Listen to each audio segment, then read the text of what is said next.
ഇടുക്കിയുടെ യാത്രാ സ്വപ്നങ്ങൾക്ക് ഇനി പുതിയ വേഗം. ചെറുതോണി KSRTC ഓപ്പറേറ്റിംഗ് സെന്റർ യാഥാർത്ഥ്യമായി 2 കോടി രൂപ ചെലവിൽ നിർമ്മിക്കുന്ന 4 ബേ ഗാരേജിന്റെ നിർമ്മാണോദ്ഘാടനവും ഗതാഗത വകുപ്പ് മന്ത്രി KB ഗണേഷ് കുമാർ നിർവഹിച്ചു. ഇടുക്കിയുടെ വികസന ചരിത്രത്തിൽ മറ്റൊരു സുപ്രധാന നാഴികക്കല്ലിനു കൂടി തുടക്കം കുറിച്ചിരിക്കുന്നു.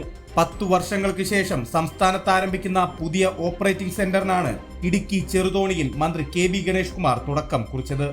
നാടിന്റെ യാത്രാക്ലേശം പരിഹരിക്കുന്നതിനായി വലിയ മുൻതൂക്കം നൽകിയ പദ്ധതിയിലൂടെ 12 സർവീസുകളാണ് പുതിയതായി ആരംഭിക്കുക. 2 സൂപ്പർ ഫാസ്റ്റ് പ്രീമിയം ബസ്സുകളും 2 സൂപ്പർ ഫാസ്റ്റ് ബസ്സുകളും 1 സ്വിഫ്റ്റ് ഫാസ്റ്റ് പാസഞ്ചറും ഓർഡിനറി സ്വിഫ്റ്റ് സൂപ്പർ ഡീലക്സ് ബസ്സുകളും സൂപ്പർ ഡീലക്സ് ബസ്സുകളും സർവീസ് നടത്തും.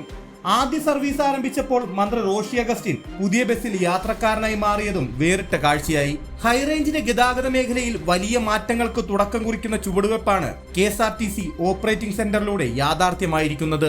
കൈരളി ന്യൂസ്, ഇടുക്കി.